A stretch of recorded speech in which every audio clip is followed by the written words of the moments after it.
আজকে আমাদের মাসব্যাপী বাংলাদেশ ছাত্রলীগের যে কর্মসূচি রয়েছে, সর্বকালের সর্বশ্রেষ্ঠ বাঙালি স্বাধীনতার বিশ্বের মানুষের কণ্ঠস্বর জাতির পিতা বঙ্গবন্ধু শেখ মুজিবুর রহমান, বঙ্গমাতা শেখ ফজিলাতুন্নেসা মুজিব এবং ঘাতকের বুলেটে নির্মমভাবে শাহাদাত বরণকারী সকলের স্মৃতির প্রতি শ্রদ্ধা জানিয়ে বাংলাদেশের ছাত্র সমাজের পক্ষ থেকে আজকে এই ঐতিহাসিক শাহবাগ চত্বরে আমরা এই শ্রদ্ধাঞ্জলি আলোক প্রজ্বলনের কর্মসূচি প্রদান করেছি।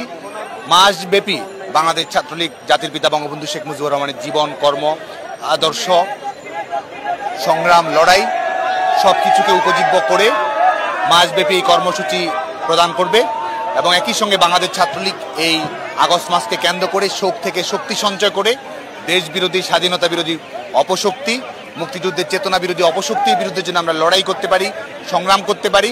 এই বাংলাদেশে যারা অস্থিতিশীল বাস্তবতা যারা তৈরি করতে চায়, দেশের অর্থনীতিকে যারা ধ্বংস করে দিতে চায় এবং যারা রাজাকারদের পুনর্বাসন করতে চায়, যুদ্ধাপরাধীদের পুনর্বাসন করতে চায়, তাদের বিরুদ্ধে বাংলাদেশের ছাত্র সমাজকে নিয়ে আমরা ঐক্যবদ্ধভাবে থাকবো এবং আমাদের শোককে শক্তিতে পরিণত করেই এই স্বাধীনতা বিরোধী, মুক্তিযুদ্ধ বিরোধী শক্তির মূলোৎপাটন এই বাংলার মাটি থেকে আমরা নিশ্চিত করব।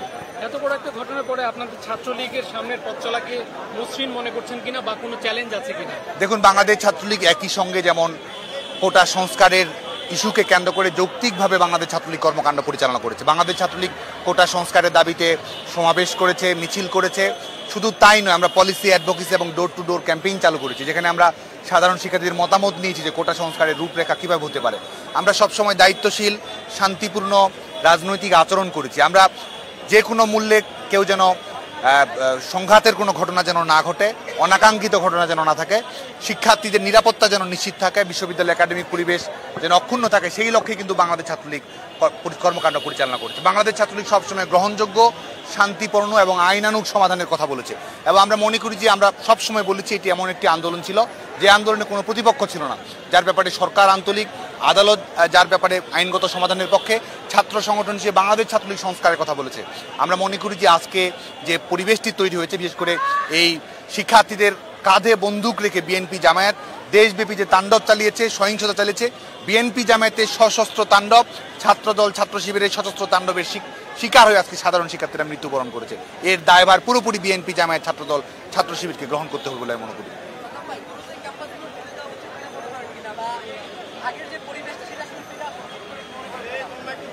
দেখুন, আমরা মনে করি যে আমাদের সরকার যথোপযুক্ত পদক্ষেপ গ্রহণ করেছে, বিশেষ করে মাননীয় প্রধানমন্ত্রী বঙ্গবন্ধু কন্যা দেশরত্ন শেখ হাসিনার সুচিন্তিত দূরদর্শী পদক্ষেপের কারণেই কিন্তু আজকে জনজীবনে স্বস্তি ফিরে এসেছে। বাংলাদেশের মানুষের স্বাভাবিক জীবনযাপন ক্রমান্বয়ে ফিরে আসছে এবং শিক্ষা প্রতিষ্ঠানগুলোর বিষয়ে সরকার যেটি ভাবছে, জননিরাপত্তার বিষয়টি বিবেচনা করে এবং ইতিমধ্যেই প্রাথমিক এবং গণশিক্ষা মন্ত্রণালয় যে প্রজ্ঞাপনটি জারি করেছে 4 আগস্ট আমাদের 12টি সিটি কর্পোরেশন এবং আমাদের নরসিংদী পৌরের অভ্যন্তরে থাকা শিক্ষা প্রতিষ্ঠানগুলোর বাইরে সকল প্রাথমিক বিদ্যালয় কিন্তু উন্মুক্ত ঘোষণা করা হয়েছে। আমরা বিশ্বাস করি যে ধাপে ধাপে জননিরাপত্তার সাপেক্ষে, শিক্ষা প্রতিষ্ঠানগুলো শিক্ষার্থীদের নিরাপত্তার সাপেক্ষে ধাপে ধাপে বাংলাদেশের প্রত্যেকটি শিক্ষা প্রতিষ্ঠান খুলে দেওয়া হবে, শিক্ষার সুষ্ঠু পরিবেশ ফিরে আসবে এবং যারা এখনও শিক্ষার্থীদেরকে ব্যবহার করতে চায়, শিক্ষার্থীদের লাশের উপর ভর করে যারা দেশে অস্থিতিশীলতার পরিবেশ যারা তৈরি করতে চায়, তাদের বিরুদ্ধে আমরা মনে করি যে গোটা বাংলাদেশের ছাত্র সমাজ ঐক্যবদ্ধ হয়েছে।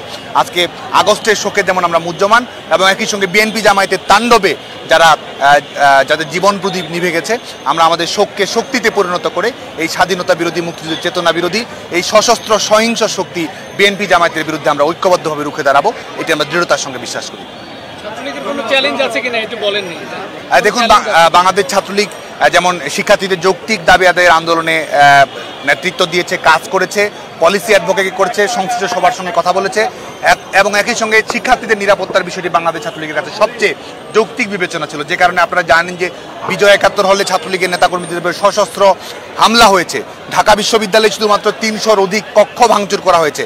ঢাকা বিশ্ববিদ্যালয়ের বিভিন্ন আবাসিক হলে আমাদের মেয়েদের উপরে কীভাবে নির্মম নির্যাতন, নিষ্পেষণ পরিচালনা করা হয়েছে, Eden college, Badrunnesa college, government college of applied human science কলেজে কীভাবে মানবতা বিরোধী অপরাধ করা হয়েছে, কীভাবে নারী শিক্ষার্থীদের লাঞ্ছনা করা হয়েছে। বাংলাদেশ ছাত্রলীগ কিন্তু যে কোনো মূল্যে তাদের উস্কানিতে যেন পা না দেয়, যে কোনো মূল্যে যেন আমরা সংঘাত নিরসন করতে পারি এবং বিশ্ববিদ্যালয়ের অভ্যন্তরে যারা লাশের পর লাশ ফেলতে চেয়েছে তাদের কোনো ধরনের পাতানো ফাঁদে যেন বাংলাদেশ ছাত্রলীগ না পড়ে, সে ব্যাপারে কিন্তু বাংলাদেশ ছাত্রলীগ দায়িত্বশীল ভূমিকা পালন করার চেষ্টা করেছে, যে কোনো মূল্যে সংঘাত এড়িয়ে দেওয়ার চেষ্টা করেছে এবং শিক্ষার্থীদের শান্তিপূর্ণ সংস্কার আন্দোলনকে এগিয়ে নিয়ে যাওয়ার চেষ্টা করেছে। সেই লক্ষ্যেই কিন্তু আজকে আমরা শিক্ষার্থীদের বিশ্ববিদ্যালয়ের অভ্যন্তরে শিক্ষার্থীদের নিরাপত্তা নিশ্চিত করার জন্য যতটুকু করার ছিল বাংলাদেশ ছাত্রলীগ তার সাধ্যমতো চেষ্টা করছে। তারপরও আমরা ঢাকা কলেজ ছাত্রলীগের কর্মী সবুজ আলীকে হারিয়েছি, আমরা হারিয়েছি জগন্নাথ বিশ্ববিদ্যালয়, চট্টগ্রাম বিশ্ববিদ্যালয়ের ছাত্রলীগের কর্মীদেরকে। চট্টগ্রামে কিভাবে আমাদের নেতাকর্মীদেরকে ছাদের উপর থেকে ফেলে দেওয়া হয়েছে, নির্যাতন করা হয়েছে, নিষ্পেষণ করা হয়েছে, গোটা বাংলাদেশের মানুষ সেটি দেখেছে। আমরা মনে করি যে এই শোকে মুহ্যমান, এই শোক থেকে শক্তি গ্রহণ করে দায়িত্বশীল আচরণের মধ্য দিয়ে শান্তিপূর্ণ ছাত্র রাজনীতির মাধ্যমে সাধারণ শিক্ষার্থী যারা সবসময় শান্তির কথা বলেছে, যারা সবসময় সহিংসতার বিরুদ্ধে কথা বলেছে, তাদের শক্তিতে উজ্জীবিত হয়েই যারা শিক্ষার্থীদের কাঁধে বন্দুক রেখে দেশে অস্থিতিশীল পরিবেশ তৈরি করতে চেয়েছে, শিক্ষার্থীদের লাশের উপর ভর করে যারা পেছনের দরজা দিয়ে ক্ষমতায় যাওয়ার দুঃস্বপ্ন দেখেছে, তাদের বিরুদ্ধে আমরা শান্তির শক্তিতে ঐক্যবদ্ধ হয়ে বিশ্ববিদ্যালয়গুলোতে শিক্ষার সুষ্ঠু পরিবেশ ফিরান বলে মনে করি। আমরা মনে করি যে এটির ব্যাপারে কিন্তু ইতিমধ্যেই এটি প্রমাণিত হয়েছে, বিশেষ করে যারা সরাসরি তাদের ভিডিও ফুটেজ সব কিছু কিন্তু রয়েছে এবং এই ঘটনায় সবচেয়ে বেশি শিকার হয়েছে, এই ঘটনায় মর্মন্তুদ পরিণতির শিকার হয়েছে বাংলাদেশ ছাত্রলীগের কর্মীরা।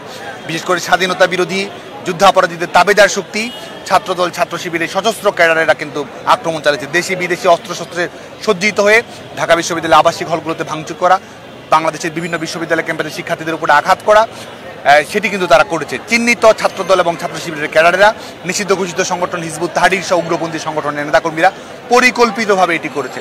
বাংলাদেশ ছাত্রলীগ শিক্ষার্থীদের নিরাপত্তা নিশ্চিত করার জন্য সবসময় সংঘাত এড়িয়ে যাওয়ার বিষয়টিকে প্রাধান্য দিয়েছে। একটা প্রশ্ন, সেটা হচ্ছে যে অনেকেই বলছে যে এই যে একটা এত বড় ঘটনা ঘটলো, তারপরে ছাত্রলীগ গা ঢাকা দিয়েছে, অথবা আপনার কথা বলা হয়েছে যে আপনি বিদেশে চলে গেছেন, এই ধরনের কথাবার্তা একটা ছড়িয়ে পড়েছে, আসলে এই বিষয়ে কি বলবেন? দেখুন, এই ঘটনার পরেও আপনারা জানেন যে যখন আমি রাজাকার স্লোগান দেওয়ার পরিকল্পিত রাজনৈতিক বাস্তবতা বাংলাদেশে তৈরি করলো স্বাধীনতা বিরোধী অপশক্তি, তাৎক্ষণিকভাবেই কিন্তু বাংলাদেশ ছাত্রলীগ মিছিল করেছে এবং পরবর্তীতে ইউজিসির নির্দেশনার আলোকে এবং আপনারা ইতিমধ্যেই যেটি জেনেছেন, মাননীয় প্রধানমন্ত্রী বঙ্গবন্ধু দেশ শেখ হাসিনার নির্দেশনার আলোকে সংঘাত নিরসন করা। কারণ আমাদের মাননীয় প্রধানমন্ত্রী বঙ্গবন্ধু দেশ শেখ হাসিনা শিক্ষার্থীদের নিরাপত্তার বিষয়টিকে সবচেয়ে বেশি গুরুত্ব দিয়েছেন। সে কারণেই কিন্তু সংঘাত নিরসন করা, ইউজিসির নির্দেশন করা এবং বিশ্ববিদ্যালয়ের সিন্ডিকেটে গৃহীত সিদ্ধান্ত, সেটির আলোকেই বাংলাদেশ ছাত্রলীগ কর্মকাণ্ড পরিচালনা করছে।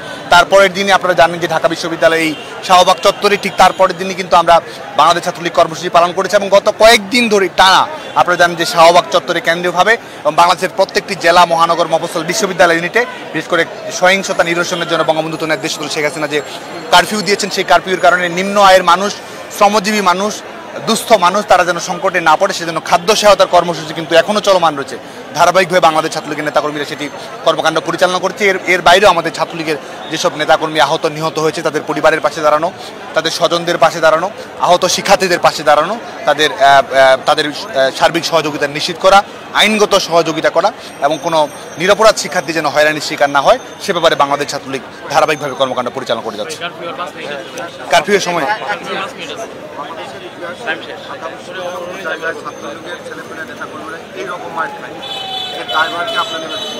দেখুন, বাংলাদেশ ছাত্রলীগ দায়িত্বশীলতার পরিচয় দিয়েছে। বাংলাদেশ ছাত্রলীগ শান্তিপূর্ণ ছাত্র রাজনীতিতে বিশ্বাস করে, বাংলাদেশ ছাত্রলীগ সংঘাত নিরসনের রাজনীতিতে বিশ্বাস করে, বাংলাদেশ ছাত্রলীগ ইতিবাচক উপায়ে সমস্যার সমাধানের রাজনীতি করে। যে কারণে কিন্তু আমরা কোটা সংস্কারের বিষয়ে আমরা যৌক্তিক সমাধানের জন্য সংশ্লিষ্ট সকল পক্ষের কথা বলেছি, আইনগত সমাধানের কথা বলেছি এবং সকল পক্ষকে ধৈর্যের সঙ্গে এই বিষয়টি যেন এগিয়ে নিয়ে যায় সেই লক্ষ্যে কিন্তু এবং আমরা একই সঙ্গে শিক্ষার্থীদেরকে সচেতন করেছি যাতে করে বিএনপি জামায়াত যারা শিক্ষার্থীদের জনপ্রিয় আন্দোলনকে ব্যবহার করে ভিন্নভাবে নিজস্ব রাজনৈতিক এজেন্ডা বাস্তবায়ন করতে চায় সে ব্যাপারে যেন সচেতন থাকে। আমরা যে সতর্কতা দিয়েছি বাংলাদেশে কিন্তু পরবর্তী দেখা গেছে ঠিকই বিএনপি জামায়াত শিক্ষার্থীদের উপরে তাণ্ডব চালিয়েছে। তো সার্বিক পরিপ্রেক্ষিতে বাংলাদেশ ছাত্রলীগ শান্তির সাথে, ক্যাম্পাসের নিরাপত্তার সাথে, শিক্ষার্থীদের নিরাপত্তা যেটি যৌক্তিক ছিল, যেটি যথাযথ ছিল, যেটি দায়িত্বশীল ছিল সেটি করেছে বলে আমরা মনে করি।